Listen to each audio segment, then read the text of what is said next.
This series of lunchtime conversations intends to capture insights from some of society's thought leaders, given the unprecedented times we're living in. It's the 28th of May, and the UK feels like it's opening back up. There's still a sense of caution and fear of a sort of resurgence, but the detail is being worked through, and some of those inevitable frictions in times of transition are being exposed and experienced. Part of my role at Warwick University is to make sure our education programmes remain relevant and continue to serve the needs of society. To do this, it's important to be part of the research and the industry community. The people I'm speaking to in this series form my professional network, and I rely on them to inform and help steer our educational offerings. We've seen seismic shifts in society and in all areas of life.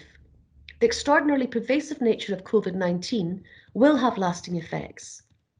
To discuss this, my lunchtime guest today is Dr Amber Macintyre, researcher at Tactical Tech, a guest lecturer at several European universities, including Warwick, and last, but by no means least, my daughter. So, welcome to lunch. Thank you for talking with me. In the UK, we're beginning to open up. You're based in Berlin. How's life there? And do you think you've already returned to what is the new normal? And can you share and let us say what that is? I think it's a difficult question to answer in terms of, and it's ever changing, that thing, the rules, the balances. I don't think we're back to in any way a sense of what normal would have felt like before, because travel is still restricted to other countries. For me to visit you in Coventry is a big part of what normal is for me. Clubs and bars aren't open past 10 o'clock, but it has opened up a little bit more. You can go to cafes during the day. And I actually think this feeling of trying to work out what is the new normal is like a constant evaluation of what is normal to start with. What are you moving towards? What does it look like for you to feel like you have access to the freedoms you previously had? And that's the new part. Is there ones that you won't have access to anymore, such as traveling around to other countries as easily? And I still don't have any sense of the future of what that looks like. Totally. It still feels like it could go either way. September could be different. December could be different. Are you back at work? How does that, are you going in, or how does that work? Yeah, we have an office space that they have now opened up office spaces. And as an organization, a lot of our work is we managed quite quickly to get into these processes where people could work from home. And what they've done is open the office with a set amount of social distancing, but also said, if you're comfortable working from home, keep working from home, which I am. And if it's something that you really need and want to go into the office to work, which again, with that concept of normal, for some people, it's very important for them to get back into an office. They've been able to. And so we've negotiated sort of as an organization, let's create space for those people who want to go into an office, and for those of us who are quite comfortable working from home to continue to do so. Yeah, thank you. We'll come back to Tactical Tech in a minute, but you've had this interest in activism for, well, nearly as long as I've known you, but certainly for a very long time. You worked for Amnesty International after graduating, before going on to complete your master's in Costa Rica at the University for Peace. Like any student who studies internationally, you made a great network there. And do you keep in touch with that network? And do you get responses from them about how they have been impacted by the pandemic from their different locations now? Yeah, I think that's a great question around also the networks that we generate by traveling, being able to travel, by being able to meet people face to face. And then you develop, like, some people I keep in touch with a little bit more substantially, but some people it's more, and in response to that question, it's more about having this network now available on Facebook friends and being able to see their updates. And they are, it's quite interesting how different it's been. People who are talking about it. I also think it's not just on their country basis, but personality basis, people who are talking about it, how it's affecting them in Indonesia, and then how it's affecting them in Colombia. And really interesting to sort of see different people respond. And I have to say, it really feels in some ways very consistent, but that's perhaps because it's a group of students who went to an international university, but it's quite a consistent message of people comfortably saying they want to stay at home. They want to stop the spread of this pandemic. It feels really like a universally understood problem. Yes. Yeah. Mm. Once you finished your studies, you returned in Costa Rica. You returned to London, and you picked up and you carried out a PhD in political communications. So I guess that's kind of super hot topic and relevant at the moment. And it was during that time of carrying out your research for your PhD that you first met and started to work with Tactical Tech. Can you share a little bit about what it is that organisation is about and what their role is and what their mission is and what it is that drew you specifically to want to go and be part of their organisation? Yeah, it was really interesting actually, because I had heard of Tactical Tech while I was working at Amnesty International.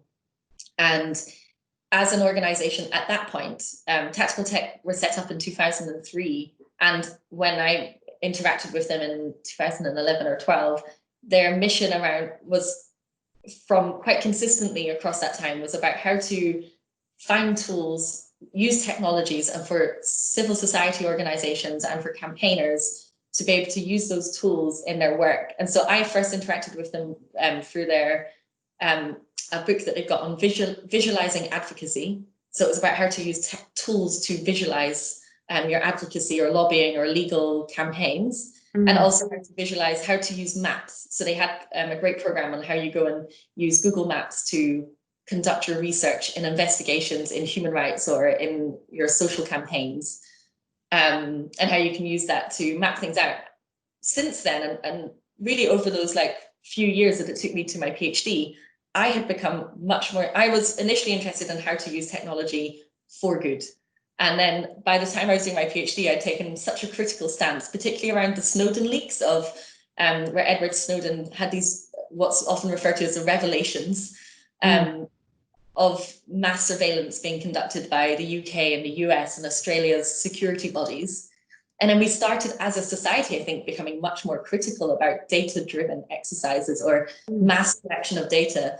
And then by the time I came around to Tactical Tech, I've now joined their team, Data and Politics, which looks at how data is used in election campaigning with quite a critical stance, although the organization itself really tries to remain somewhere balancing how is it useful, what is good about it, how can we use technology tactically in the name Tactical Tech, but then also, yeah, what negative impacts does it have? How can we limit those negative impacts? So I think I've got two questions I think that sort of lead on from that. I think the first one I think I'll ask you around, test, track, trace, and isolate. Well, it's all over the news today in the UK, and an app was being trialled in the Isle of Wight, but it isn't ready to be rolled out yet to support that strategy of managing the pandemic. Handing over the control to the government like this for the control of the virus, should I be worried about privacy? Should I care about who knows my data and what they might use that data for? And how would the UK, would you say the UK's strategy compare against that of maybe South Korea or Singapore? What's your views on that space? Yeah, I mean, a very big question, and I'll try and narrow down my thoughts a little bit because it could go so many directions. I think something you said there, like as part of that, the question was, should we be worried? Should I as an individual be worried? And although I would want to caution from the concepts of worrying and stressing about it, but there are things that we should know about and be informed about around our privacy. And for me, particularly, like one of the ways that the pandemic can be managed best is through tracking. And that's been seen in quite an evidence-based way. And as an organization, even at Tactical Tech, then we have a sign-in system if we do go into the office so that we could track who's been in the office if someone got it. Yeah. And that's like really a useful tool. But what we have to be cautious of, or what the thing that, so I think doing that itself, it's great if the government has also control over that, in my opinion, because they're the ones who I trust most that that their aim would be to protect citizens in their borders. Yes. But I also think we have to be cautious where that would go, in terms of like, there should be a limit on when that data stops being used. So the collection of the data itself, great, then we can use it usefully. How do we put a limit to say that's how it will be used and only that? When will it all be deleted? Because that data at some point should be deleted or turned into sort of anonymous statistics that might be used in health evidence, but or health studies for the future. But how do we make sure that's done really in only those specific ways? And if we want to decide we want to use it for research, can we say that now? When we're collecting this data, it will be used both to curb the pandemic and for future research. So people know that's what they're signing up to. I think on the other side, I think like the rolling out of an app to do it, I'm not always sure about like technology solutions immediately to things, because apps are faulty. And I mean, the amount of, from my research, campaign apps, and so lots of political parties use campaign apps, it collects so much sensitive data on what people are politically interested in, or even where they go and who they talk to, who their friends are on these apps. That's really precious private information, and they fail, these apps fail. And I do trust the government to maybe set boundaries and to have the best interests for me, but I'm not sure I trust their ability to have an app that would be safe. Yes, yeah, it's interesting speaking to Amanda Lamb on Monday, very much based in Hong Kong. And of course, they're very high tech in Hong Kong, and got a young population. And yet, when her response to how they managed the pandemic so well, it was down to behaviours. You know, it was around to hygiene, social distancing, washing your hands. So there was a kind of a more, the onus was on the individual to take very practical steps to make sure that physically, you know, that the virus wasn't being passed, rather than looking for that solution to kind of control it once it has been passed. I thought it was quite an interesting perspective. That's such a great way to describe it, actually, because and maybe with the issue with, I think there's a phrase for that, I can't quite remember, but tech solutions, that if you're not addressing behavior with them, they're not ever going to help. That's, you know, the behavior is the important part, and how we act and what we're doing. And then we can build technology around that to support it, but the behavior comes first. Yeah. And the another question that sort of comes from that first response is from Diane Burton. And she asks, ICT and internet have been vital in enabling many people to continue working and socialising through the pandemic-induced lockdowns. Many people have swiftly gained new skills in digital technologies and an acceptance of their usage. How do you think this swift increase in the use of digital technologies might contribute to the vision of a more equitable and sustainable society? And what particular challenges do you think the swift increase in digital technology usage has presented for society, and what impacts might need to be mitigated going forward? Quite a big question, but yeah, definitely a big question there. I think there's maybe two strands. I think there could be so many strands, again, of ways to take that. My personal interests have been in privacy, and I guess also my professional interests. Like that's where I focused. And I think one of the things I've seen when people have taken up all of these different technologies for calling each other and being in contact with each other, was the amount of criticism that Zoom received almost immediately.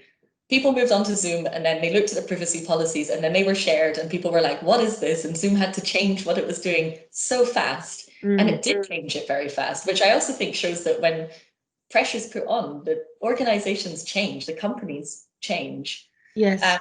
And so in that way, I think there was a really, it almost, I don't know if came at the right time is really the phrase that I want, but the things that happened together in a way that contributed to this positive effect, I think, is that privacy concerns have been higher than they've ever been, because of a lot of the stuff, not just around the Edward Snowden revelations, but also the Cambridge Analytica scandal that showed that data was being used from Facebook in political elections. So they were using an app to collect lots of data, not just on the people using the app, but all of their friends, because the app said, can we access your contacts? And I think, although those details maybe aren't known by everyone, there was this sense that we had to start holding Facebook to account, and lots of legal cases also came then. And from the government side, it's not like government investigations, not just like lawsuits. So I think in some ways there's, for everyone to suddenly go online and at the same time have like quite a high perception of privacy concerns.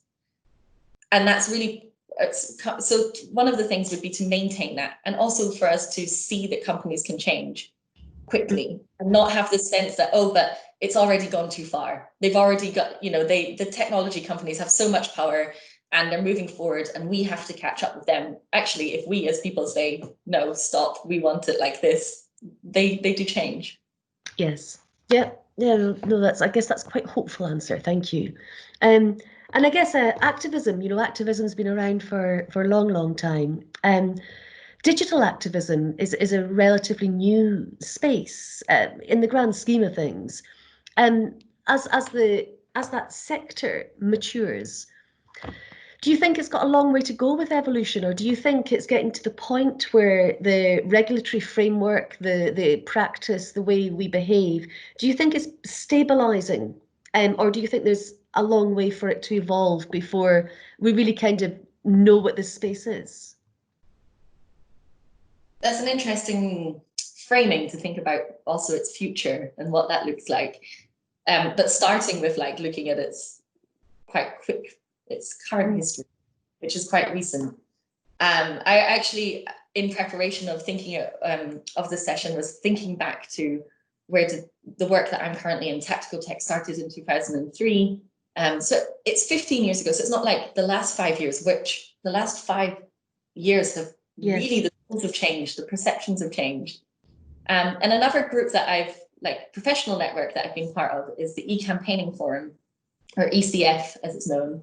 And they had 20 years ago, around 20, maybe a little, 20 years ago, it was just 3 or 4 people in a pub, and they started meeting regularly to discuss in what tools, like how they were going to use email. And then you see this transformation, which was also when I started looking at my PhD around, and was working at Amnesty, in fact, 2012, where, so if we start with there, like how do we use email? And then 2012, Avaz and Change.org and 38 Degrees, these are like these campaigning organizations that are really built on technology, and they developed through the use of technology. And they boast, like Avaz boasts 25 million members, and members are defined by having an email address that they've signed up to the organization with. So like the use of email there to like, how can we connect with a few members of our audience, and how can we connect them to MPs, which is still an important part of what they do, to really scale.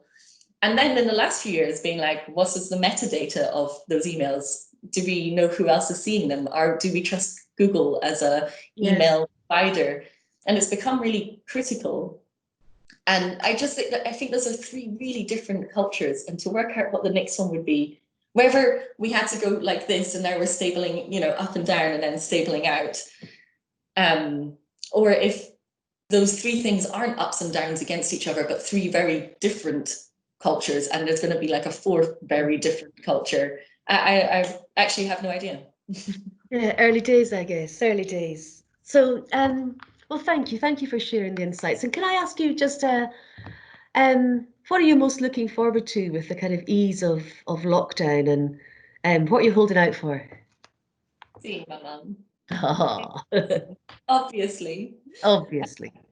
Yeah, that's really very top of my list. And probably, I mean, the spontaneity that you get from in-person contact. So I love to go to sit in a bar with a friend, and you just make friends with someone else. And I miss those sort of very spontaneous interactions you can have with either with friends or with people you don't know.